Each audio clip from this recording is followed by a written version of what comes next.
The tendency when you're in the chasm is, I just need more customers. I should take any customer I could find, right? Because we need revenue, right? It's like taking a match and running it back and forth under a log. I mean, it's not going to light the log. So how do you start a fire? Well, you start it by putting a little kindling, a little crumpled up paper, and you hold the match one place until the fire starts. And that's why adjacency is so important. If you light the fire, the piece of kindling is here, but the log is, in the other room, that doesn't work. Today, my guest is Geoffrey Moore. Geoffrey is the author of maybe the most influential and important book on go-to-market ever written, Crossing the Chasm. Even though it's sold over 1 million copies, it still feels like people continue to reinvent many of the lessons that Geoffrey uncovered and shared in his seminal book.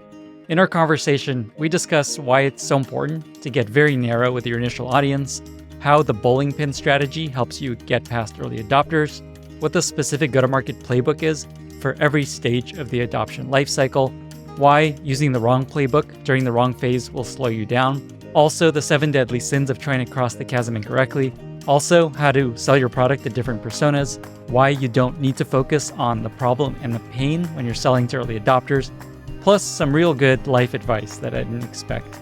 Geoffrey has so much wisdom to share if you're building a B2B company, and I'm really excited to bring you this episode. With that, I bring you Geoffrey Moore after a short word from our sponsors. Let me tell you about Command Bar. If you're like me and most users I've built product for, you probably find those little in-product pop-ups really annoying. Want to take a tour? Check out this new feature. And these pop-ups are becoming less and less effective since most users don't read what they say. They just want to close them as soon as possible. But every product builder knows that users need help to learn the ins and outs of your product. We use so many products every day, and we can't possibly know the ins and outs of every one. Command Bar is an AI-powered toolkit for product, growth, marketing, and customer teams to help users get the most out of your product without annoying them. They use AI to get closer to user intent, so they have search and chat products that let users describe what they're trying to do in their own words, and then see personalized results like customer walkthroughs or actions. And they do pop-ups too, but their nudges are based on in-product behaviors like confusion or intent classification, which makes them much less annoying and much more impactful. This works for web apps, mobile apps, and websites. And they work with industry-leading companies like Gusto, Freshworks, HashiCorp, and LaunchDarkly. Over 15 million end users have interacted with Command Bar. To try out Command Bar, you can sign up at commandbar.com/Lenny, and you can unlock an extra 1,000 AI responses per month for any plan. That's commandbar.com/Lenny. This episode is brought to you by WorkOS. If you're building a SaaS app, at some point, your customers will start asking for enterprise features like SAML authentication and SCIM provisioning. That's where WorkOS comes in, making it fast and painless to add enterprise features to your app. Their APIs are easy to understand so that you can ship quickly and get back to building other features. And hundreds of other companies are already powered by WorkOS, including ones you probably know, like Vercel, Webflow, and Loom. WorkOS also recently launched AuthKit, a complete authentication and user management service. It's essentially a modern alternative to Auth0, but with better pricing and more flexible APIs. AuthKit's design is stunning out of the box, and you can also fully customize it to fit your app's brand. It's an effortless experience from your first user all the way to your largest enterprise customer. Best of all, AuthKit is free for any developer up to 1 million users. Check it out at workos.com to learn more. That's workos.com. Geoffrey Moore, thank you so much for being here and welcome to the podcast. Well, it's nice to be here, Lenny, and thank you for having me. It's incredibly cool to have you on. You've been at the top of my wish list of guests to have on this podcast ever since I launched it. So it's kind of surreal to be chatting with you. And it almost feels like maybe this podcast has crossed the chasm now that you're on. If you'd called me earlier, I probably would have been on it with you. But anyway, we're together now. I thought it'd be fun to start with this question of just what frustrates you most about what people still don't get about the things that you teach, particularly Crossing the Chasm. You wrote that, I think, 33 years ago at this point. You have a lot of follow-up books around the topic. What do you think people still don't really understand or often get wrong? All the books I write are about frameworks. I mean, they're conceptual models about what patterns should you be looking for as something evolves. Because there's no in disruptive innovation, there's no there's no history, right? I mean, you're always projecting a possible history and then seeing if you can make it come true. So that implies there's a lot of freedom to sort of exercise the framework however you choose to, and people sometimes do that in ways that are just they actually end up being very misleading about what's possible. So I mean, I can remember one person early on saying, "Yeah, we're crossing the chasm. Our beachhead segment's the Fortune 500." And you went, well, I don't think maybe you're as clear on this as you could be. And to be fair, that's kind of what the function of any third-party advisor is to say, look, time out. You might be looking at this through an inside-out lens. Maybe you should be looking at it from an outside-in lens. So that's probably number one. Gosh, after that, I'm just empathetic with the fact that their world's more important than my world. So I try to work with their world. So that's exactly where I actually wanted to go next, is this idea of starting very focused with your initial target audience. I think people conceptually know this. They're like, yeah, we should be really focused with our initial target market. We should stay very small and expand this beachhead idea. But I think they still don't quite actually do this because it's like, why not go wider? So could you just talk about why that is so important and how to actually think about how to do that correctly? If you're essentially in a business where the category is emerging, then the most important thing for you to do is to be able to create enough power around your company that you can navigate your future on your own power. So where does power come from in an early adopting technology world? First of all, it'll come from, can you get a lighthouse customer? So one of the things we try to do even before you try to cross the chasm is, can you get one or more customers who kind of put you on the map? And they go, whoa. Did you know that the CIA used AWS? Like, holy smoke. Okay, that's great. It doesn't make a company, but it makes a story, and it lets people know, oh, you're the guys that did the CIA project, that kind of thing. The Crossing the Chasm model is, can you create a viable, repeatable business? And in order to do that, you need to have an ecosystem of partners work with you in order to consolidate your position. Well, why would an ecosystem work with some startup that nobody's ever heard of? And the answer would be if you had consolidated a market segment where you were number one. So one of the things we've learned about company power is that it's the company power plus the ecosystem together. And so ecosystems form around market leaders, and they do not form around the rest of us. If you're a category leader, if you're like Oracle and databases, you're 40 years in, you're still the leader because the ecosystem organized around you. But when you're little, the only way you can get an ecosystem to organize around you is to go after a segment where you're a big fish in that pond. So we talk a lot about fish to pond ratio, right? You want your first pond, your target segment should be something that in the next 2 years, if you hit your really high growth rates, you'd be 30, 40, 50% of the market share in that segment. That would cause partners to go, well, if we're going to serve that segment, we got to work with these guys, right? And so that's kind of the key. And the concept there is, well, why wouldn't you also do 2 or 3 or 4 segments at the same time? It's sort of the same reason. Why wouldn't you run in 3 or 4 primaries at the same time if you want the presidential nomination? Although why you would want that nomination, I have no idea. But if you did, you realize if you're running in New Hampshire, votes in Vermont do not count. And it's the same thing with Crossing the Chasm. You need to get 3 or 4 or 5 or 6, reputable companies in a segment to all pick you, for then the rest of the segment to go, well, it's pretty obvious who the standard is. And I'll just close with one last comment. And the mechanism behind all that logic is that pragmatic people buy what they see their peers are buying. And so if peer 1 is buying product A and peer 2 is B and C and D, there's no market leader, and the category kind of goes sideways. But if A, B, and C, if 3 out of 4 people are using the iPhone, it's like, oh, I guess I'm supposed to get an iPhone, that kind of thing.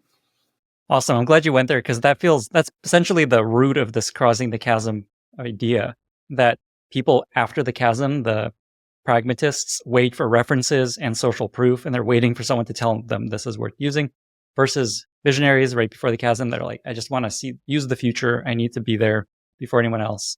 Right. And one of the ways we try to capture that in a thought bubble is before the chasm, the customers you work with are people who say, we believe what you believe. So in other words, they're on the same side. After the chasm, they say, I'm not sure about that, but we need what you have. So transitioning from we believe what you believe, which is kind of how you sell to visionaries, to we need what you have, which is how you sell to pragmatists. That's kind of the shift. Let's actually spend some more time there on what it is that each of these segments needs and how you convince them to use it, because this is really useful. So in these pragmatists group, you're saying the pitch there is you have a pain, I will solve this pain, and it's important pain. And I think people always assume that's the pitch. But interestingly, your point is earlier in the two segments, and maybe share what those two are, they use your product for a different reason.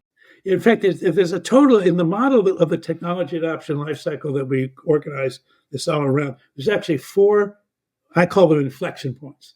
So the first one we call the early market. That's the one we were talking. That's the visionaries and the technology enthusiasts. They are as excited about you as you are. I mean, they want the demo. They want to see the vision. They're exciting. And what and the key to that market is to have an executive sponsor who has enough clout to essentially fund this thing because there's no budget for you. So they got to create the funding and then kind of drive the organization to go all the way to bright. I mean, and there are not that many visionary customers, but there's always one or two. And the reason why it's so important to work with a marquee customer then is nobody's ever heard of you. And if they've never heard of your customer, I don't care how amazing the win is, nobody's going to hear about it. So it's really important you did it with Apple, or you did it with Verizon, or you did it with Mercedes, somebody that people have heard of. So that's number one, and that's a project model. Even if what you sell is a product, those early every one of them is kind of a snowflake. It needs a ton of special services. There's no ecosystem of partners to support you. So you throw a bunch of extra labor at it. You do whatever, because you got to make them successful. So you'll do whatever it takes. Okay. Very cool. Got my marquee client, not scalable business. I mean, obviously. So then the second one is the Crossing the Chasm playbook. That's the one that organizes around the problem. The good news is those customers are open to hearing from someone new because they've already talked to everybody they already know. And the problem is still, it's not that it's unsolved. It's being solved in a crummy way. And by the way, in a deterioratingly crummy way. So it's getting actually worse. So there's pressure for them to act. This is where you go from the project model to the solution model. And as a vendor, you overcommit to their problem. From the very beginning, you talk to them. They don't want to talk to you about you. They want to talk to you about them. And you need to ask them probing questions about them. Just like going to a doctor. You don't want the doctor to come and say, hey, can I show you a movie, the operation I just did? I want to give you a demo. You mind if I give you a demo? It's like, no. What I would like to do is talk to you about this pain I have in my side. And then when the doctor asks you good questions about it, you go, this is a good doctor. I'm going to trust this. So that's the whole point about that. And again, that scales a lot more than a project business, but it only scales up to the limit of the target segment, right? So we had this bowling alley model of sort of extending. You could go to a second segment, a third segment, if it was adjacent. So adjacent means either it's the same customer with a different use case, or it's the same use case in a different customer base. And because the one case you use your customer references, the other case you use your partners. Because the partners who built the one use case will say, well, we got another segment that we work with. Let's bring you into that segment too. So that can take a company from, I don't know, tens of millions of dollars to hundreds of millions of dollars. You can in the bowling alley. And in specialized industries like computer-aided design or things like that, you can actually go to $1 billion or higher. But with most other categories, at some point, you have this third inflection point, which is it's when people go, well, wait a minute. Wi-Fi isn't just for financial analysts, or isn't just for Wi-Fi is for everybody. And so instead of saying we believe what you believe, which we're not there anymore, and even these people aren't even really saying we need what you have. What they're saying is we want what they have. This is really cool. I want what they have, and that creates what we call the tornado. Mm-hmm. And that's when people, everybody. This is when you do want sales coverage, and you do want to go broad, and you do want to have a standard product. And basically, you want to capture as much market share as you can. I mean, there's a whole playbook around doing that, which was in a book called Inside the Tornado. And then the last one, which is actually becoming much more important is in this century, is called is Main Street. But Main Street, where products have become commoditized, services become the new place of innovation. So, we've had taxis for 100 years, but Uber is an incredibly valuable thing. And so you convert the product to the service, and how do you revolutionize services? And that's a situation where now people are saying, look, I don't want to own the product. I don't want to own it. Well, kids, I don't want to own a car. I just want to call Uber. It's convenient. So anyway, those are the four models, and Crossing the Chasm was about that second one. Yeah. Amazing. You touched on so many things that I want to talk about. I definitely want to dive into the bowling alley metaphor and strategy there. But to close the loop on this target audience to start with initially, first of all, you have this awesome bonfire analogy that I think might be useful to share. And then along that, is there an example or two you could share of just someone that did that really well, of picking a really good initial target? Sure. So, well, the bonfire analogy is just, the tendency when you're in the chasm is, I just need more customers. I should take any customer I could find, right? Because we need revenue, right? But the analogy I have is, it's like taking a match and running it back and forth under a log. I mean, it's not going to light the log. So how do you start a fire? Well, you start it by putting a little kindling, a little crumpled up paper, and you hold the match one place until the fire starts. And then you want to build. The bowling alley metaphor is a little bit about how, first of all, how could you win your first segment, but then increasingly, how would you go forward to win it? And that's why adjacency is so important. If you light the fire and the piece of kindling is here, but the log is in the other room, that doesn't work, right? So I think those are kind of the key ideas. There's a lot of people that have made Crossing the Chasm successful. The one that we wrote about first was this company called Documentum, and it's a good example. So it was a document management database back in the day. That was not that nobody had any. So what would you? Well, why would you need this? It started with the pharmaceutical industry because pharma said, well, new drug approvals are 500,000 page documents, and they're really, really, really hard to manage, and we're screwing it up. And every day we screw it up, we lose a day of patent life of our drug, and the day of patent life is worth about $1 million or $2 million a day. This is a bad situation. We need to do something. So, okay, pharma. You got pharma. Great. Well, then what happened was the guys in petrochemicals said, well, we're in the chemical industry. We're not in the pharmaceutical industry. But we have these standard operating manuals, and we have all these regulatory demands on us too. Not quite like the FDA, but this looks like this could be pretty useful to us too. And then, after the petrochemical guys got it, well, the chemical guys got it, then the petrochemical guys got it. And of course, they're oil and gas. And they say, well, in addition, we have all these leases and all these leaseholds. And it's really, we need this.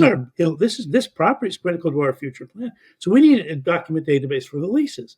So the guys on Wall Street who are financing these guys are going, well, wait a minute, hell, I mean, we're paper from wall to wall here. Why don't we? And so what happens is you have this thing of this expansion, but in each case, it was into a new segment, but the use cases were close enough. So if a startup founder is listening and trying to decide, is their initial target audience, their ICP, too wide? Do you have any advice for how to know if this is still too wide and you should try to get more and more narrow? I know you talk about a single use case. What else should people be thinking about there? Well, so first of all, before you try to cross the chasm, do you have a marquee? Have you won a marquee customer that puts you on the map? So don't even. I mean, that because if you're not, you need to get visible. You need to make yourself visible before you can make the Crossing the Chasm play. But let's assume you've done that. So then when you first thought, well, why don't I just use that industry? Turns out that the visionary person you worked with, first of all, they did some very weird things because they're visionaries, and second of all, they don't want to help their industry. The whole point of this was they wanted to get ahead of their competitors. They didn't want to help them. So normally you can't use the visionary project as your beachhead. You'd love to from a point of view of reusing the work. You just can't. So then the question becomes, okay, where am I going to go? And so the key formula, and this is the formula, if there's one sort of takeaway from founders listening at this point, you want to have a target segment that is big enough to matter, small enough to lead, and a good fit with your crown jewels. That's the formula. So big enough to matter means if do I have enough room to double or often venture capitalists talk about a triple double followed by a double triple. So if you said, okay, I'm going to make you $1 million with that visionary, but just to give you a number. Okay, so a double triple would be I went from 1 to 4 and from 4 to 12. And then I did a triple double. So that would be 12 to 24, 24 to 48, 48 to 90. Okay, so how would you get from 1 to $100 million? So you want to have a segment that says that I could get to $100 million in a 5-year, that was a 5-year window, right? So you say, okay, but what it can't be is a $1 billion segment. Because if it's a $1 billion segment, you might be able to get there, but you would not be a big fish. So that's a fish to pond ratio thing. So you want to think about, particularly as you're starting out, if you could, and this is a B2B model predominantly. If I could take the top 20 customers in this segment, meaning, well, what do I mean by a segment? It's in the same geography. People in Japan don't talk to people in America. People in America don't talk to people in Germany. They even speak different languages. I don't know why everybody doesn't speak English, but apparently they don't. So they have to be same geography, same industry, because dentists do not talk to software designers who don't talk to advertising people, and in the same profession. So salespeople don't talk to finance people, and finance people don't talk to guys in the warehouse. So same industry, same geography, same profession, and then the compelling use case, which is the thing that's the thing that starts the fire. I mean, there's segments everywhere, and they all, by the way, they all have that. They all do. Every segment works the same way. If I have to make a high risk buying decision, I'm going to talk to my peers about it, and I don't want to be first. I want to be able to do whatever the herd's doing. But what a compelling reason to buy does is it goes, well, but I have to act faster than I want to. And that's what you need as an entrepreneur. You need the customer to be coming toward you, even though you're new and you're unproven and frankly, you scare the crap out of them. But they're even more afraid of the problem that they're saddled with. And so that's why you can build a relationship with them. Amazing. And this phase you kind of imply comes after, say, you're at $1 million ARR. You don't do this sort of work of trying to cross the chasm at that point until you reach something like that. I'm not sure ARR is going to be the right reference. Here's what you need. You need a major account who's gone all in with you on the new technology and who is willing in some way to talk about it. Now, the good news about visionaries is they tend to have fairly big egos and they tend to like to talk. So that it's a pretty, unlike pragmatists who will not want to talk. Pragmatists, and then they'll have to go to legal and get permission and blah, blah, blah. But once you've got that, whatever your revenue is, at that point you should be starting to think about, well, what is my beachhead segment? And the good news about crossing the chasm, it's not expensive. I mean, think about it. Once you've said I'm going to stay in one geography, in one industry, one profession, think about your marketing budget. I mean, you're not buying Super Bowl ads here. There's no sock puppets. That's not what we're doing, right? We want to get to maybe 200 people, with a message, and then do you have the domain expertise to really understand the problem? And if it's a really compelling problem, they'll take the meeting, and that getting that meeting is because if you're an entrepreneur founder, you're probably fairly charismatic. First of all, you've convinced your spouse that you're willing to work for no money and with no benefits, and maybe you pitched a venture capitalist and you fooled them. So why can't you fool these guys? Anyway, that would be the way it would go. Essentially, the advice here is if you're a new early stage startup, one of the biggest milestones you want to aim for is a big marquee customer. Like when I think about this and look at a startup deck, if I see something like Figma's using this product or Notion or Salesforce, clearly I will be like, wow, okay, these really sophisticated people decided this is useful to them. And so I will innately trust that. There's also often advice of don't work with big companies because they'll push you around. They'll take a long time. They'll force you to build a thing just for them and it won't apply to other people. What's your advice to avoid that downside? It has to do with the persona of the executive sponsor. 9 out of 10 executive sponsors are going to be the negative because they're going to be a company person working with company processes. They're going to send you to purchasing. Nobody's going to be happy. you're looking for the 10th one. And the 10th one is one who says, I'm so tired of the status quo. I'm looking for people that are more visionary like me. I like talking to you better than I like talking to my peers because you're different and I want to be different. I want to leapfrog the world. And these people just want to stay on the escalator. So they're staying on the escalator, God bless them, but I want to jump over the top. So it's a persona-based choice is the key thing there. That is really interesting. And then say that you are an early stage startup again. How soon do you think it makes sense to invest in finding that big marquee customer versus finding some smaller? I imagine you start with like some startups to see how people, you don't go straight there. Yes. And so initially, I think, and of course, you and I are both playing, let's be clear, we're playing a software game. I mean, like, for example, I was trying to apply this framework to Intel, and Intel said to me, Geoffrey, you do understand that a prototype product in our industry costs about $500 million. It's like, okay. Maybe that's not the same model. But for most of I think in our world right now with digital transformation, most entrepreneurs are doing some software-led play, which means you can work with a small team. And so I think what I would advise is I would do projects. I would initially, even though I have a product vision, I would start with trying to make as much projects and which would be very customer led. And frankly, initially, even if I have a roadmap, the customer's probably going to take me off my roadmap a bit. And I have to be willing to say, I'm going to open the aperture enough because I just need to get enough experience with the technology. I need to put it in people's hands. If it's a freemium play, you can do it, for free. But that tends to be more of a consumer play. I mean, there are exceptions. There are B2B companies like Atlassian and things that did start as a freemium play, but that's not as normal. I would think more the consultative play to do that.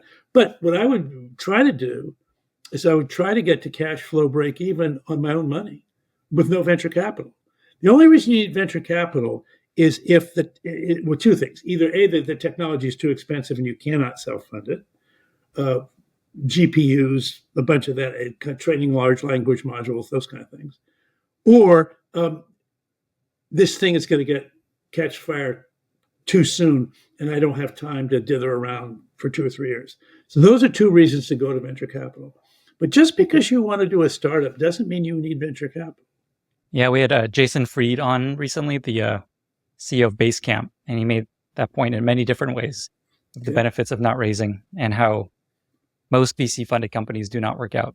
And even when they do, you often don't make as much as you could if you tried to bootstrap it. So I think there's a lot of resonance there. And you have this quote that essentially kind of what you just said, that with a single round of funding, you should be able to cross the chasm and dominate it. A single use case in a single market within 18 to 24 months. Yeah. That's this is like an English major doing math, right? So be careful. But because I am an English major, and but in general, because again, I said it's not expensive, and by the way, you're not discounting. In other words, you're actually using value pricing because the problem you're solving is severe enough. The customer doesn't want a discount. The customer wants you to. It's like, if you have to have heart surgery, you don't want a coupon that says heart surgery $9.99 this Saturday only. You want to go to the Mayo Clinic or you want to go to wherever. So you don't have to discount. What you do have to do is you have to make a almost like a guaranteed commitment to the problem to solve. We're going to take this problem off the table and we're not leaving until you're satisfied. So that's the key to the game. And that's a little bit weird because if you've invented ChatGPT and now you're saying, but I am going to solve the third grade math problem, which is a real problem, but ChatGPT can do anything. I know, but we're going to solve the third grade math problem. That's hard for a lot of entrepreneurs to get their head around. That reminds me of the way Figma started. Even though it took them a long time to find product market fit and start scaling, they ended up working very closely with Coda. I don't know if you know the story, where they just wanted to make sure the Coda team, and it was called Krypton back then, was very happy with Figma. And so they went to the office, they set them all up, they started using Figma.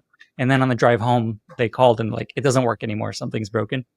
And they were already home. And Dylan basically and this team drove all the way back. I think it was an hour or two, and got there and turned out the Wi-Fi was down and there's some internet issue, and fixed it, and just was obsessed with making sure they were using it. And they were also just fixing the most ridiculous bugs that were not important because they just wanted to make sure they were really happy with it. And whereas a larger company would say, look, we'll put you in our queue and, you'll be in our, we'll get you, you'll get you. Yeah. No, I think this is and by the way, this is part of the fun, frankly, of being in a startup, because you're so close to the action, because there's nothing between you and the action. I mean, and so, why wouldn't you do that? Yeah. And I think one of the takeaways I've had from my own research into this is that you need to find one company that just loves you. It's not like, this is cool. It's like, I love this product. I would never want to give it up. That's kind of what I meant by that marquee.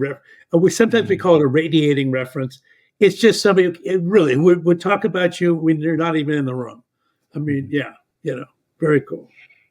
We've talked about this idea of the chasm and crossing the chasm, but it might be helpful just to explain what is the idea? What is this chasm? What is it that people fall into, and why is this important? And this was funny because I was working at Regis McKenna, which was this marketing agency that was sort of the premier high-tech marketing agency in the 80s.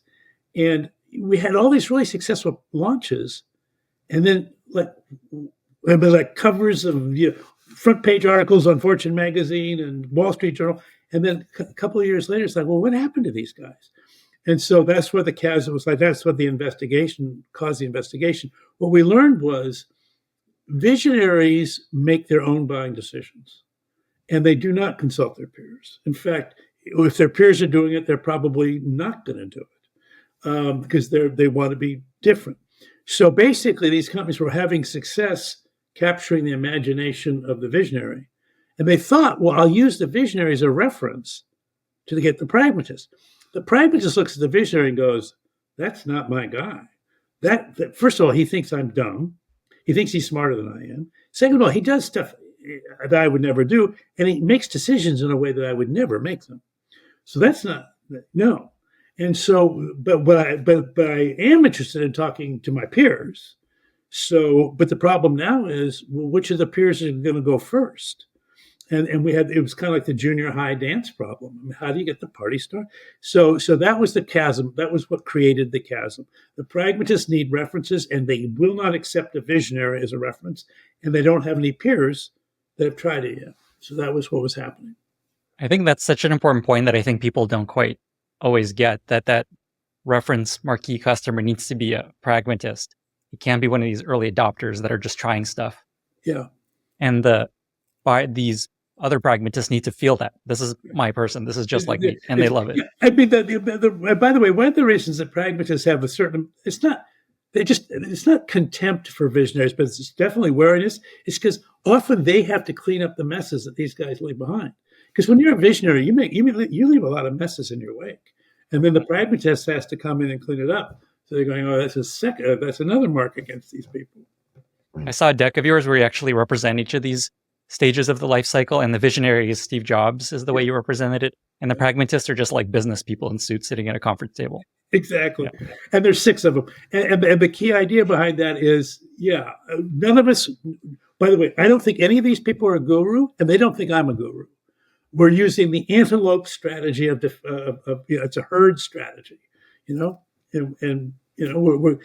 But at some point, and by the way, we do this all the time. Every one of them, like Airbnb. Well, I want to get an Airbnb in Portland. And, have you ever stayed? Is this a good hotel? Is this a good restaurant? Is this a good dentist? Is this a good lawyer? That's how we do it. I think Uber and Airbnb is the best example of this in action, where I would not ride in a random car. Especially, I think women were most like, I will never get into an Uber. This is insane, until all of their friends are doing it. And then, okay, let's give it a shot. I guess it's okay. Yeah. So essentially, most people were pragmatists I guess that makes sense. And pragmatists make up the biggest chunk. Oh, by far. And by the way, you can be a visionary with some things, a pragmatist with other things, and a conservative with other things. So the way to really think about them is, what is my persona in relation to this decision? I love this example of the junior high dance problem, where nobody wants to go ask the person, right? It's like, I'm going to wait for them to come to me. I want to see how this plays out. It's such a good metaphor. In terms of how much of your product needs to be built at each of these stages, what advice do you share of like how much do you need for these visionaries versus the next? So with a visionary, you have to have the magic ingredient working. You don't have the whole product. In fact, your product may be buggy, but it does something. Andy Grove used to call it the 10x effect. You need to do something that is an order of magnitude better than anything, because that's why the visionary is talking to you. They're going, oh my gosh, you have this fusion, really, yeah, we got fusion energy. Yeah, so that's number one. Then why would you stay? What would still cause you to not cross the chasm yet? If there's not enough product there, pragmatists cannot put up with a product that doesn't work. So you may need to do some additional work to say, look, I need to get some more customers. I'm still living hand to mouth. If it's mostly project work, but until the product has got enough stability and can be productized, I really can't afford to cross the chasm.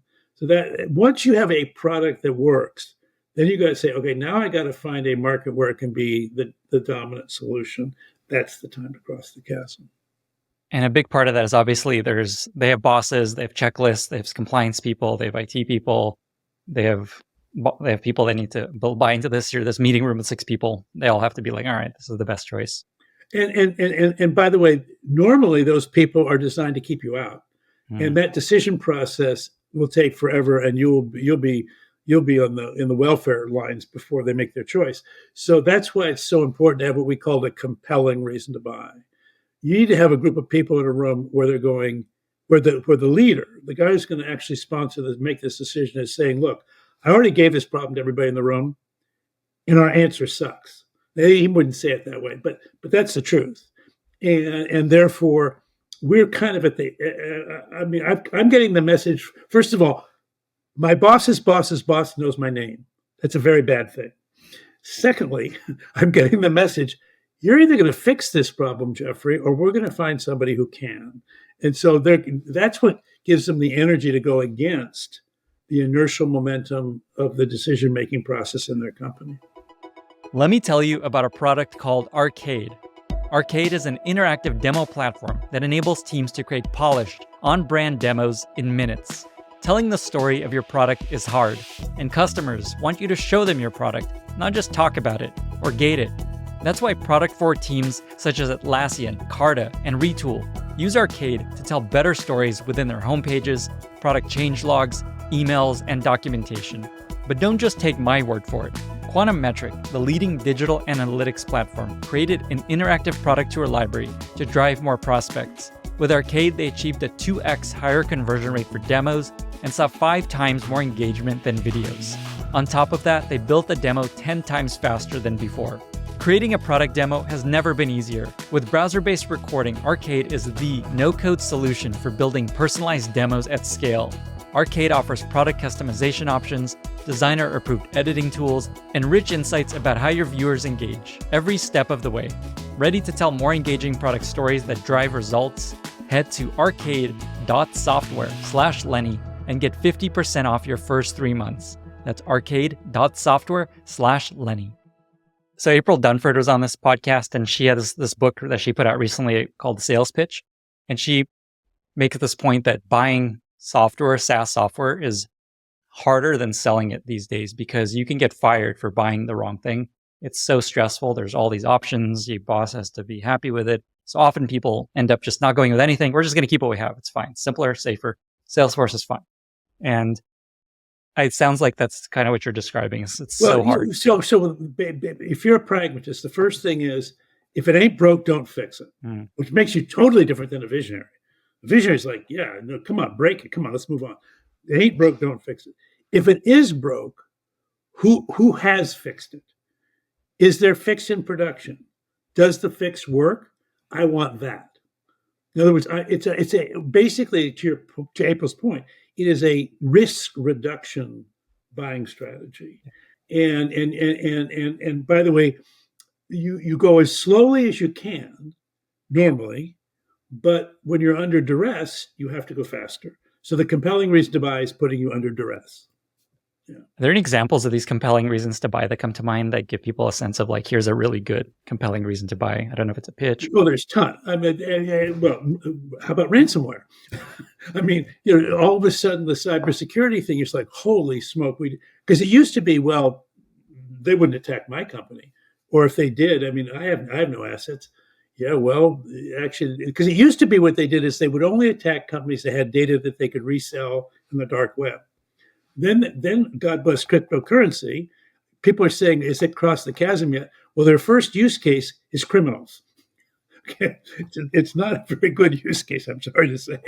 But the point is now ransomware with cryptocurrency can be a monetization. So that means everybody is vulnerable. And then this, so that's one kind of compelling reason to buy. But if you look around, like, kids who are struggling with school, look at the parent has a compelling reason. Anything with healthcare, compelling reason to buy. Anything with if you're in a legal problem, you have a compelling reason to buy. So I mean, there's always these situations where you say, okay, that's on a personal basis. On a company-wide basis, it may be things like, well, what am I supposed to do with my office space? Can I get my company to come back to the office, or do I have to dump the space? What am I supposed to do? And then, by the way, I know I'm going to have some kind of space, but do I want to design it the way we use it? I'm getting into some space. By the way, I got a great deal because it was a fire sale, right? Cool space. What do I put in it? Is it supposed to have offices? Do they have doors? Do they not have doors? How do we? So, in other words, there's a bunch of stuff where you get people going, okay, how can we help? How can we help? I need help, and I've gone to my standard solutions and like, no, I don't believe that. So I need help. Okay, so it's interesting that I even misunderstood what you're saying, and I think this is a really important point. The compelling reason to buy is not a compelling reason to sell, which people often think about as the pitch you're making. The buy is basically the pain point. Like they need a really big pain. Yeah, because that's what's going to. So therefore, the key to the bowling alley that's different from the tornado, and it's also different from the early market. In the early market, it's about you. You tell the story about you, and the visionary wants to hear about you. In the tornado, it's also about you because we now have budget to buy this stuff, and you're a candidate. In the bowling alley, it's never about you. And that is so hard for a series of entrepreneurs because they want to give a demo, they want to tell the story, they want to share their vision. And the answer is, we don't care. We don't want to hear your story. We hate demos. And I don't know who you are, and I don't care. I'm in trouble. You need to talk. We need to talk about me. We don't want to talk about you. And so we have this saying in the Crossing the Chasm sales book, playbook, first of all, shut the goddamn laptop. Just don't open it and start with, and the way you start the conversation is always the same. We're here because we've been working with some people in your industry, and we understand there's this really serious problem around, document management or around, Wi-Fi access or whatever it is. And we believe that your company might have. Is that true? And what's interesting about it is you get one of two responses. Either, oh, are you kidding me? Okay, we have that. Or often they'll say, well, not exactly. And you go, oh. But then before you can say anything else, they say, what our real problem is. So people will talk about they want therapy. They'll talk about their problems. And so if you're willing to, but you got, as an entrepreneur, you got to realize the gold at this point is problem domain knowledge. That's the thing you really want to collect. Amazing. So you've sort of answered this question, but I want to make it even more complete. You have this amazing LinkedIn post of these 4 go-to-market playbooks based on the stage you're in. And you've touched on this already, but it might be helpful just to go through it one by one. And even more helpful would be like, what does it look like when you're in the early market? Like, how do you know if you're in the early market versus in the bowling alley versus in the tornado? Okay. So in the early market, you're there because, first of all, the story is the technology. So if you and it's specifically the disruptive technology. By the way, you could start a business in a non-disruptive thing, but then you don't need these playbooks. Then you're on Main Street. So, so the assumption is you've got something that nobody's ever done before, seen before, and so in that playbook, the first thing is just here are the responsibilities, and a venture capitalist would say the same thing to you. do you have a technology expert who's a wizard? Because we're not going to fund just any two guys in a PowerPoint deck, even though we like your dog. So that's number one. Number two, can you have proof of? I mean, can you demo the technology? You have to be able to demo the thing. And then three, can you create a vision which says what forces are going to release? And the concept that we use in venture, I call it trapped value. And the idea is, where's the trapped value that this innovation would release? Because when you release trapped value, the world will give you a portion of the gain, typically 10%. It's an easy number to do math with. As I said, I'm an English major. So if you want $1 billion company, you better find $10 billion worth of trap value that your technology could release. Airbnb is an amazing example of that, right? Where they unlocked people's homes. Yeah. And they take basically 10%. And Uber unlocked their back seat of the car. I mean, yeah. So, but with the free labor force, I mean, it was like, whoa. Okay. So really cool idea, early market, fine. For the bowling alley one, then the playbook is where's the problem? And then you got to take it down to in what geography, what industry, what profession, what use case. And that's not just obvious. I mean, you want to spend some time in doing that. And then what you want to really do is just maintain intellectual curiosity about the problem, as opposed to jumping to the solution. So why is this a hard problem to do? What is going on? Where is the trap value? By the way, how expensive? What is the cost of not solving this problem? And often it's a risk exposure, or it could be just a gating item on your growth, or potentially a churn problem. I mean, by the way, if you wanted to pick a compelling reason to buy, how about if you help SaaS companies deal with churn? Do you think they would care about that? I think they might. Okay, so the point being, you're going to say, okay, I'm going to learn more about churn than I'm going to really understand. And by the way, I'm going to understand your churn, which is different maybe from somebody else's churn. So it's the problem domain, and then you build your go-to-market around the lead gen. Is, hey, do you have any of these 7 symptoms of fatal churn? Right? And the people that respond to that ad are pre-qualified. And then the BDR, if you're at Salesforce, a BDR would call you and say, just confirming, you have these problems. Oh yeah. And your role at the company is what? And are you responsible for doing this? Well, actually, no, it's Harry, not Mary. Okay, maybe we should talk to Harry. Yeah, you probably should talk to Harry. So in other words, now I've got to. Then you call Harry, and you get the appointment with Harry because Harry's got the problem. And then the next thing is, you confirm, you do a diagnostic with them, right? So we understand, we're talking to your colleagues, here's the problem, here's what we think we're doing. But before we tell you about how great our solution is, let's make sure that we understand what your challenges are. And your goal in that call is to get them to talk as much as possible and for you to take notes. And by the way, this is a place where you probably still want to remember to use a pen, because you actually want them to see you writing down their words. Because that means, okay, he's listening. Oh, interesting. That's a good tip. Especially like on Zoom, would your advice there be just make sure the camera shows your hands? Oh, yeah. Yeah. Okay. Lean in. Yeah.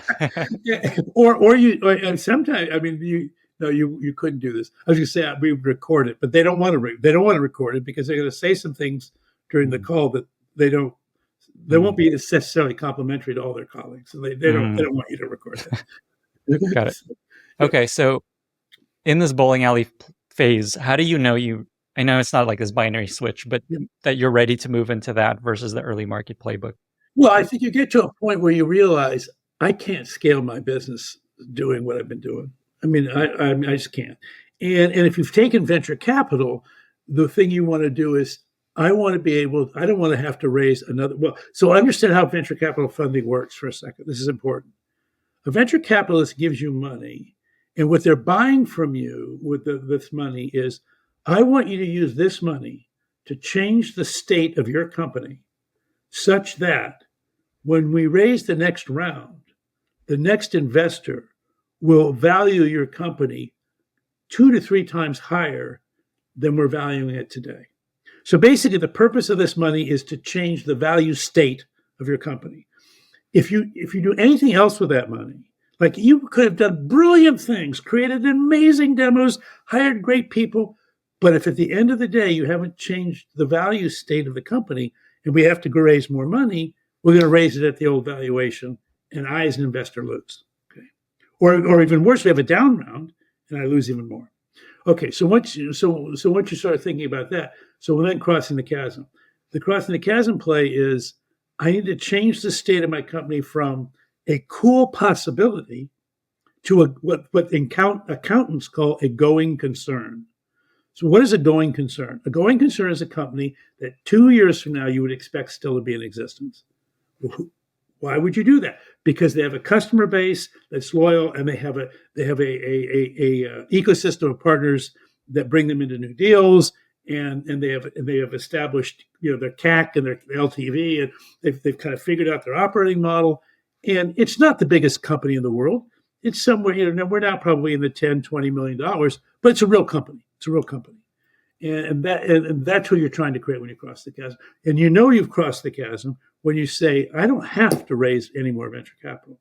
Now, I may want to because I have ambitions to be globally dominant, but you don't. But you get to raise it on your nickel and on your timeline, not on, oh my God, I'm running out of money. So you do, the sooner you can get off of the I'm running out of, and particularly last year was fatal to a huge number of companies because that was not how they were thinking about raising funds. They always thought, well, there'll be another round and another round and another round. And they were not thinking about changing their valuation state, and they're not here. That's a really interesting insight. This idea that you've crossed the chasm if you can survive without more venture funding. How do you think about that? Like the profit element of that? Because it feels like that's the core to being able to survive without venture funding. Is it about making enough money that you can cut and make a profit, or is there some other reason? All you really care about is cash flow positive. Mm-hmm, I just want to be able to keep doing what I'm doing. Got it. So you don't care about the actual gap accounting at all. Mm. Yeah, I see. So you could cut back and you can get to profitability if you need, but the idea is you're cash flow positive. Yeah, and as long and you'd like to grow, and you might want to raise money, but the point is, if you do go out to raise money, you get to raise money at a different valuation. So the way in which venture capitalists categorize you is they say, what risk is my money going to take off the table? So an angel investor says, well, my money is going to take off the table the risk of whether you can even create anything. I'm going to give you enough money to get into trouble. That's basically it. And then the crossing the chasm money says, I'm going to take company existence viability off the table. I don't know if you're going to grow. I don't know if you're going to become a venture return, but I'm going to take you going out of business off the table. And then the bowling alley stuff is, okay, I'm buying probably a journey from $10 million to $100 million, something like that. And I want to see, and I'm expecting a growth rate. And and this is probably where the rule of 40 starts to kick in. If you're playing the rule of 40, we want to raise more money later on, you're going to have a different valuation than we had before. And then the tornado thing, by that point, now you say, you're in you're in Gen AI? You have a large language module? Whoa, okay, you're worth a lot more than we thought, because now that category is in the tornado, and that's a different game. Yeah, I was going to say AI is clearly an example of being in the tornado. So maybe just talk a little bit about what that is, the tornado phase, and then there's the Main Street playbook. So how do you know there's the bowling out and the tornado? Prior to the tornado, when your sales team calls on the customer, they do not have a budget for you. In the early market, there's no budget for anything. In the bowling alley, there's budget, but it's budget for a solution that's not you. It's for the old way of trying to Band-Aid the problem. So we say in the early market, you have to create budget. In the bowling alley, you have to redirect budget. But that takes sales cycles. It takes time.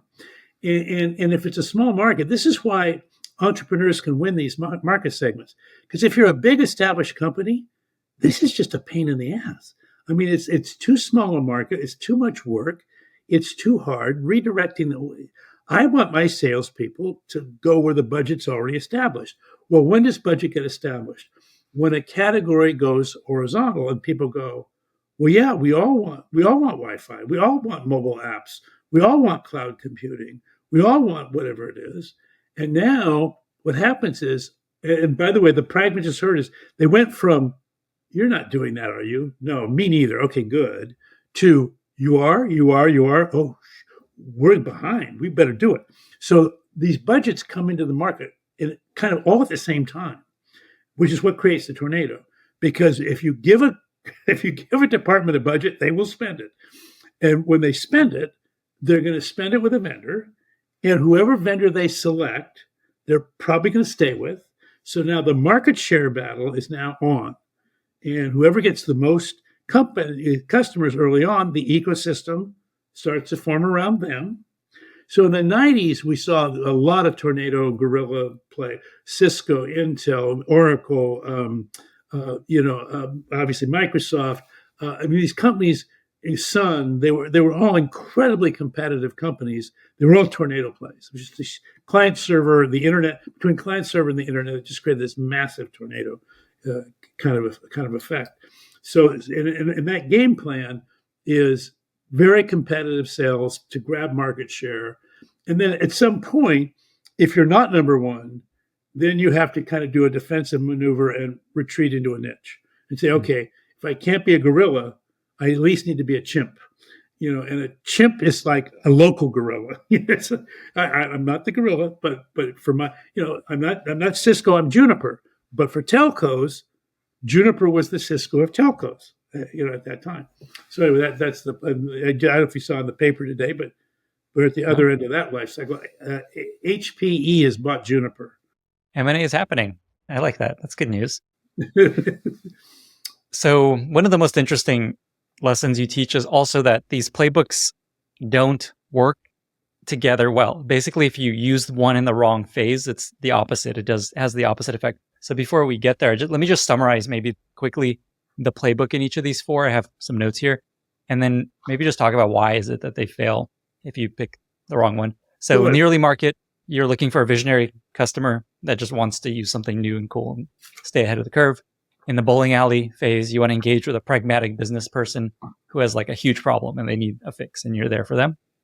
In the tornado, there's just this land grab. Something is just going crazy, AI, and everyone's just spend. I need AI in my product. And then Main Street is just, it's kind of the sustaining tech that everyone just needs to make sure continues working and doesn't deteriorate. By the way, the way I would just the last two is think of tornado as kind of the land and Main Street as the expand. I mean, that's not a bad way to think about the two as well. Yeah, you got it. Okay, great. Yeah, so why is it that these undercut each other if you're trying to use either the one in the wrong phase or use both? Well, so let's start with classic sales 101 from the 90s. Qualify the customer on budget before you make a sales call. Okay, that absolutely is critical on Main Street. It's dumb it's critical on the tornado. It's dumb on Main Street because obviously they have budget. They've got budgets that has your name on it if you can go get it. But it's a big mistake in the early market or in the bowling alley because they don't have budget. And so you're not going to get it. And the way you win in the early market is with a project model, and the way you win in the bowling alley is with a solution model. And the problem is if you bring a project model to the bowling alley, the problem is you won't scale because it won't be repeatable. The ecosystem won't form around you.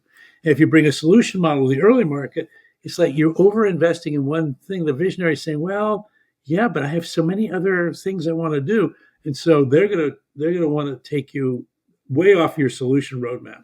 So each one of these things, the market dynamics call for a very clear response. And it's not hard to see the response. What people struggle with is, I have been successful with this playbook. The market has moved to the next phase, but I'm really good at the old playbook. So I want to stay with the playbook I'm good at. And so that's when they get in trouble. So I think that's extra reason to pay close attention to which phase you're in and that you're practicing the correct playbook.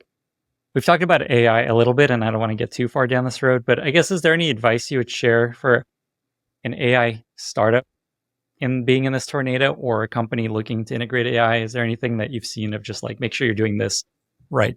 Well, it's interesting about, and particularly right now, the thing that's caught everybody's imagination is generative AI, right? And so we should be thinking about things like OpenAI with Microsoft and Copilot and those kinds of things. Well, maybe not. It depends on what. So from a customer's point of view, there's AI in the early market, there's AI in the bowling alley, there's AI in the chasm, there's AI in the tornado, and there's AI on Main Street. So, I mean, I would argue if you go to chat to Microsoft Copilot, you're on Main Street.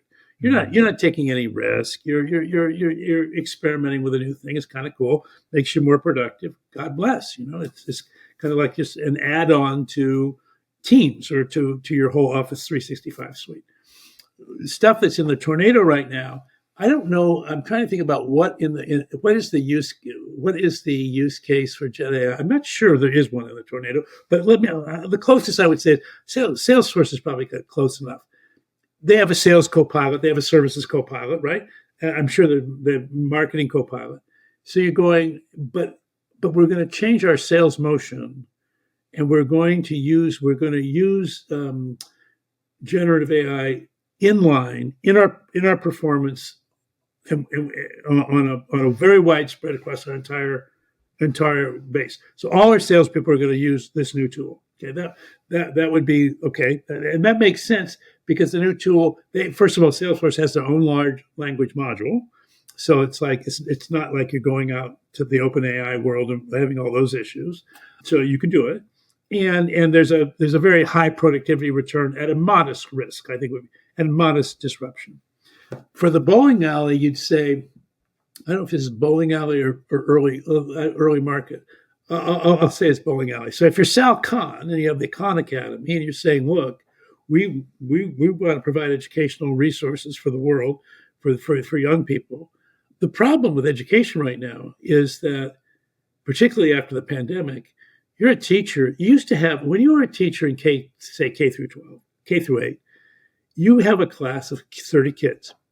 And probably, 10 to 15 of them are middle of the road, and some number are actually significantly ahead, and some number are behind. And your job as a teacher is to kind of work with that. Well, after the pandemic, you might have 5 different grade levels in the same classroom, not 3 or 6 even. That's an impossible problem. But if you said, look, we can use Gen AI tutoring, and we can tune it to each one of those 6 grade levels, now that's a teacher copilot, but that's a really specialized idea. So you go, well, that's amazing. And then if you wanted to go to the other side, you say, all these ad agencies say they do this really cool advertising, but I think I can do it myself with Gen AI. And I'm going to sell it to other people. I mean, you can imagine whole businesses that say, we write legal opinions and we always start with Gen AI. We don't ship Gen AI. There's a human in the loop, but we're going to do amazing or more images. Maybe we're going to design visual images with all the really cool stuff you can do. We're going to invent a new agency or a new kind of agency. We're going to charge I don't know what it would be, but the point is, Gen AI, I think, can be absorbed by the marketplace at multiple places. As you were talking about that lawyer example, I was thinking part of the pitch would be, and it's also a lot cheaper. But that reminds me of this other post that you wrote, The 7 Deadly Sins of Crossing the Chasm. And I wanted to chat about some of these. And one of them is discounting before you cross the chasm. Can you talk about why that's something you want to avoid? Back to that issue about, heart surgery, $9.99 this Saturday only, bring a coupon.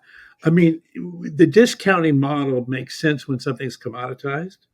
Or there is, let's even do the freemium model. The freemium model makes sense if there is no risk in adopting the offer. But chasms are based on risk-bearing decisions. I mean, basically, that's the problem that creates the chasm. I have to make a risk-bearing buying decision, and so discounting does not reduce risk, right? I mean, and so in fact, it might even increase risk. Because this vendor might say, well, yeah, I'll give you a better price, but now I'm not going to give you the extra support, or I'm going to charge, or we'll have a change of scope. We'll say, yes, yeah, but now that wasn't in the contract, so you have to add more, and all of that is fair game on Main Street, but it's not for Crossing the Chasm. I'm going to pick on a couple of these other sins that you mentioned. One is you call the target customer mix-up. Can you talk about that? the key to this whole Crossing the Chasm playbook is, start with the world. Don't start with, start. What we're trying to, the question we're trying to answer is, where is a small pool of trap value that we can become our pool? So that's why we have geography, profession, use case. We're just trying to get it big, big enough to matter, but small enough to lead is a one. And then once you find that pool, the question you have to say is, who controls access to that? Who's got to sponsor my deal in order for me to solve that, to release that trap value for that company? That's your target customer. And you may not know them. Typically, my experience is you probably have worked with at least one company in the industry at some point along the line. It's kind of odd if you just had never heard of the industry and you picked that one. Usually that's why I said, well, maybe I should have added that to, how do you know you're ready to cross the chasm? You should at least have a hunch. You should at least say, we've done this work and I think this is the one. Now you still have to go validate it and make it happen.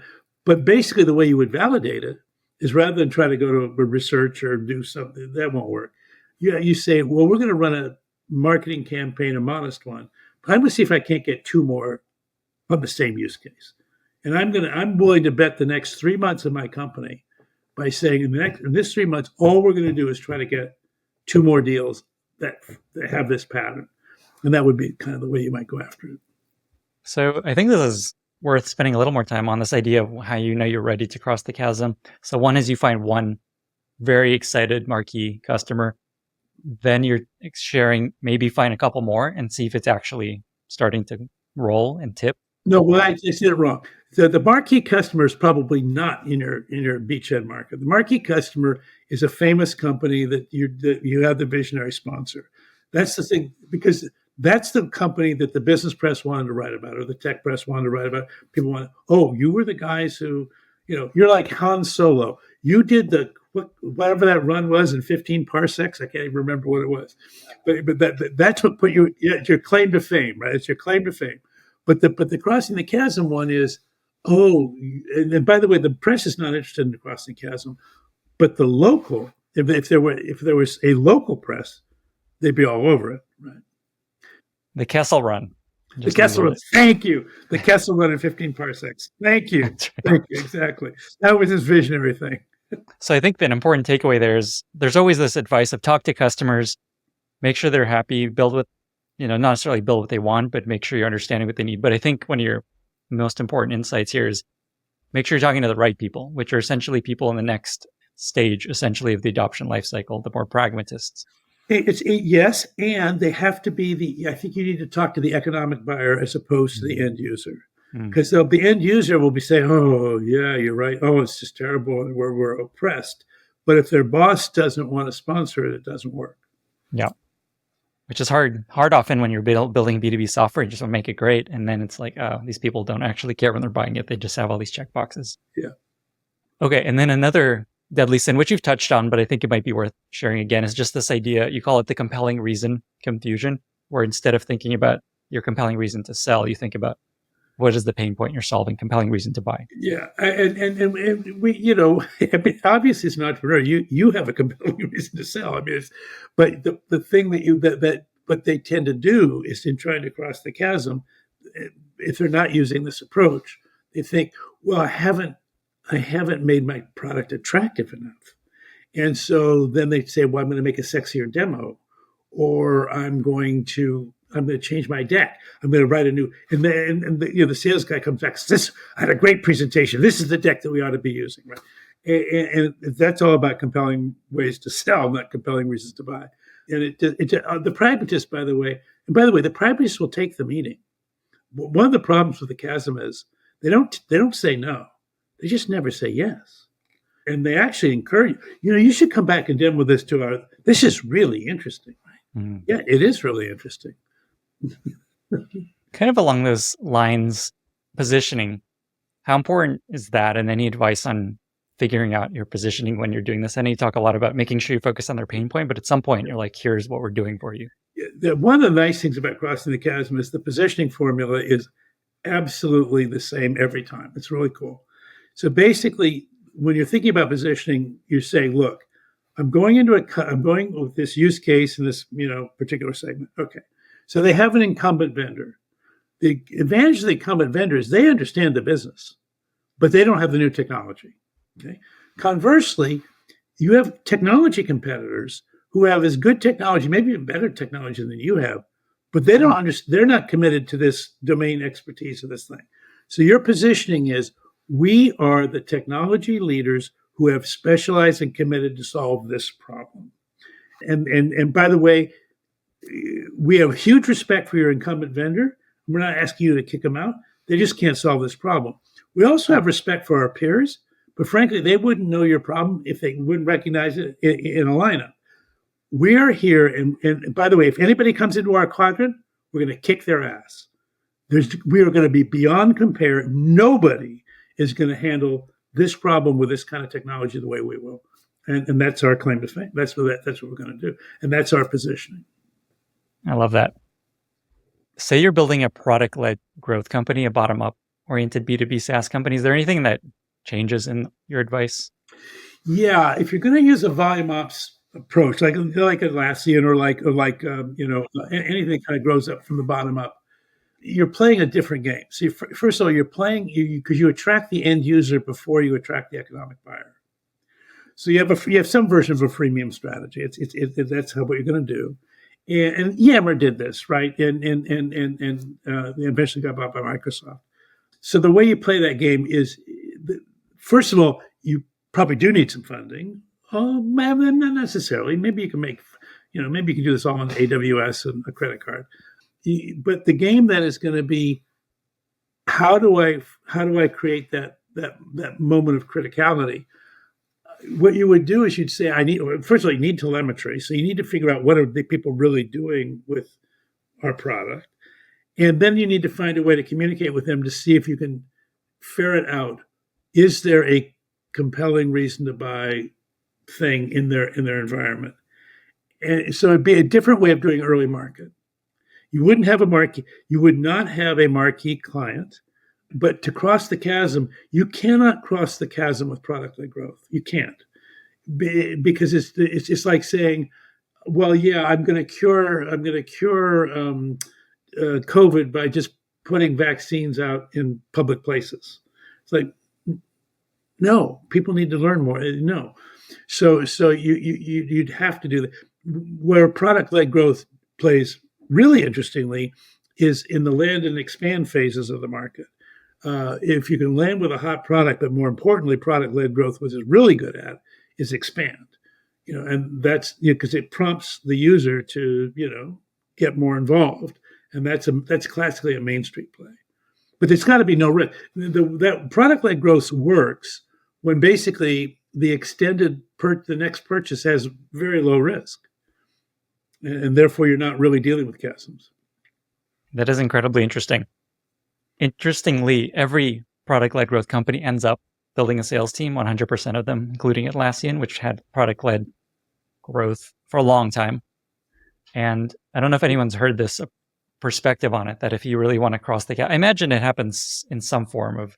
Well, and here's the thing. If the reason they build a sales team eventually is they need to get enterprise deals. And you obviously you need a sales team to get enterprise deals. And one of the mistakes you could make is hiring an enterprise salesperson when you're trying to cross the chasm. Enterprise salespeople are not good chasm crossers because they're used to doing horizontal coverage model. This is like, no, domain expert, narrow model. You want somebody that looks more like a sales engineer than a salesperson. You want somebody very diagnostic, very committed to the integrity of the problem solution framework, and so it's just different. Okay, just a couple more questions. You had this very public exchange with Martin Casado. He's a partner at Andreessen Horowitz. And just to summarize briefly, essentially he was arguing that I think some people believe once you've crossed the chasm, life's good, it's all downhill. People are going to start pulling your product out of you. It's going to be so easy. And his argument is he doesn't see that. It's endless pain and suffering and hardships. And I know you went back and forth trying to correct this, but what's a way to think about what happens? So actually, Martin and I had a couple to say. Well, his biggest, by the way, his biggest point. I'll come back to your point in a second. But his Mhm. biggest point is, Jeff, there, we're the venture community at least, and certainly Andreessen Horowitz, doesn't deal at the level of granularity of crossing the chasm anymore. There's too much money that wants to be put to work. By the way, there's so much software already out there that the notion that your software is going to be that disruptive is increasingly improbable. And because you're just like, you're standing on you're not standing on the shoulders of giants. You're standing on the shoulders of people standing on the shoulders of people standing on the shoulders of people standing on the shoulders of giants. So he was making a bunch of those points, which I thought were pretty interesting. But his other point about does life ever become easy? No, life never becomes easy. The problems change. But software. I mean, the challenge with software is, well, there's a lot of challenges with it, but software that people use, the software that the application software, you know, we all have different minds. We all have different contexts. To make a product that would work, that would solve what I want, and solve what you want, and solve what the listener wants, I mean, at the margin, no. We're going to have different expectations, and so there's always, and then of course there's competition, and then there's funding, and then there's technological shifts, and just about the time it really works well, they say no, we got to put it.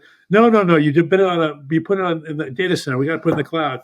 Oh no, you got it in the cloud. You got to put it in Kubernetes. Oh no, you don't understand. It's edge AI. It's not cloud. I mean, it just goes on and on and on.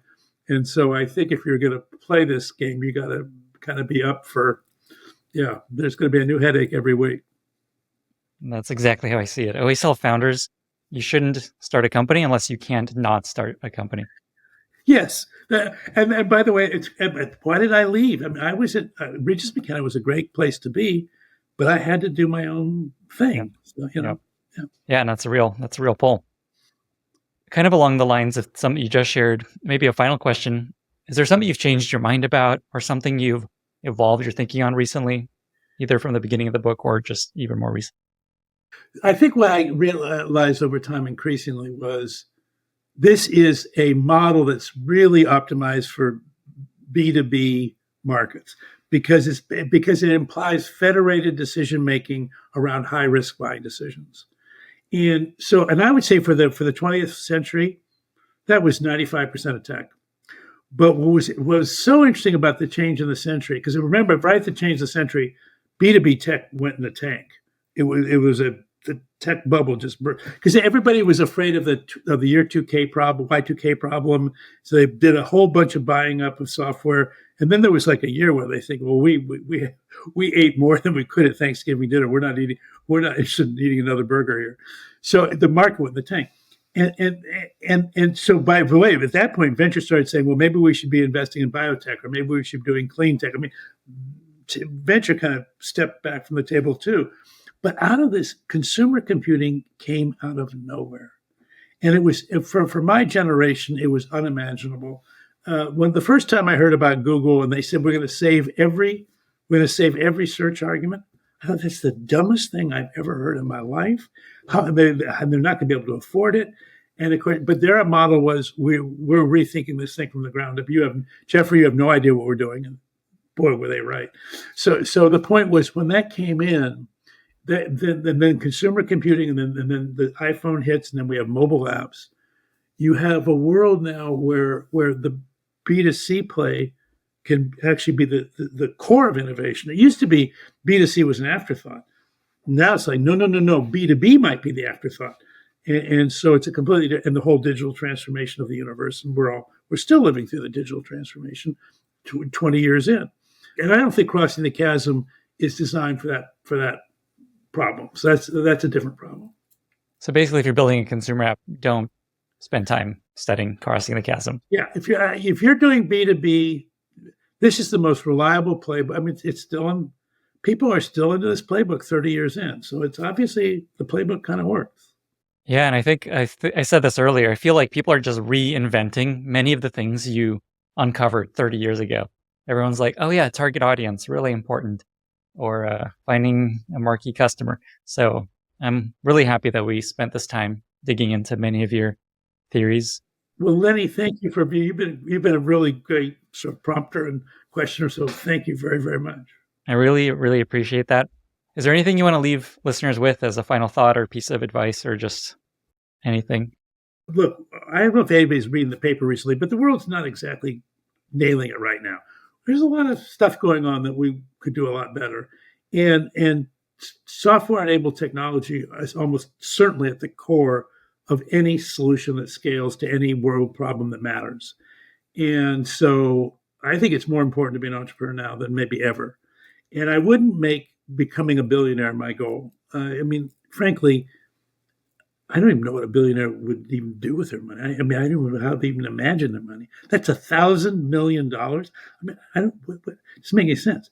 But what does make sense? But what does make sense is to. I'm happy to get two.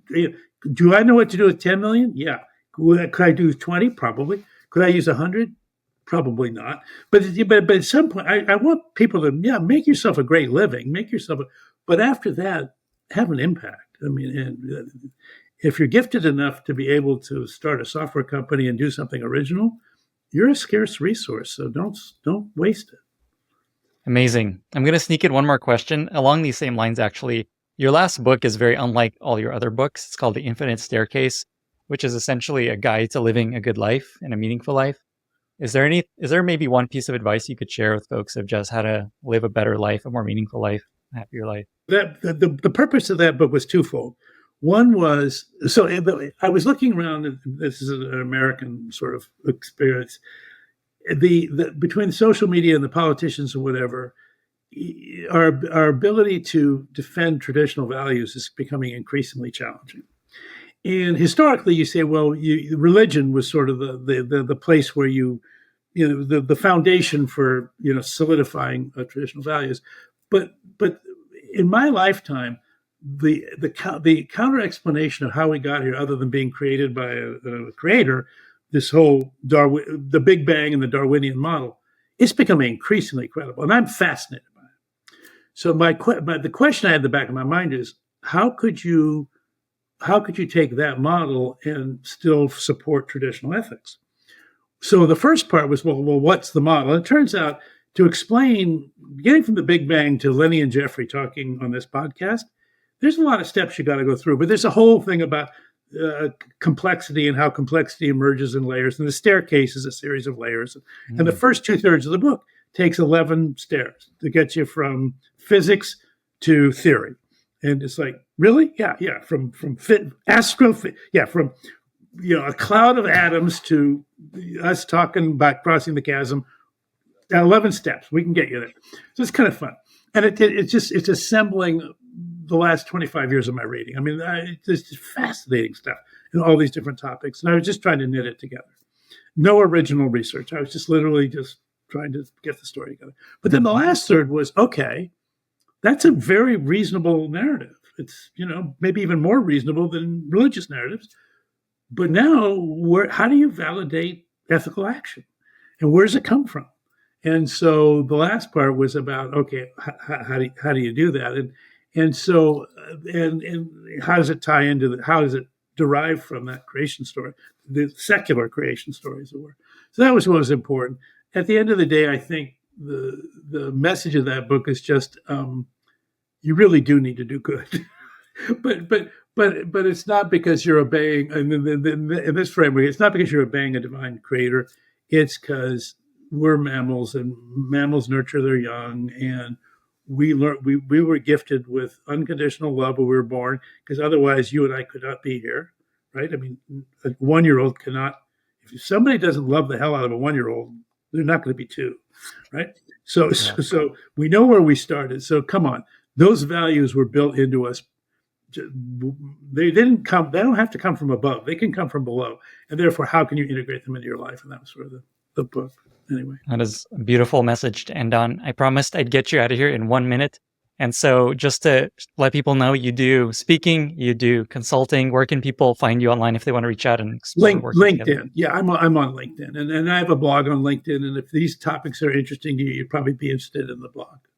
And then message you on LinkedIn would be the idea. Exactly. Absolutely. Easy. Geoffrey, thank you so much for being here. Well, thank you, Lenny. It was a pleasure. It was my pleasure. Bye, everyone. Thank you so much for listening. If you found this valuable, you can subscribe to the show on Apple Podcasts, Spotify, or your favorite podcast app. Also, please consider giving us a rating or leaving a review, as that really helps other listeners find the podcast. You can find all past episodes or learn more about the show at lennyspodcast.com. See you in the next episode.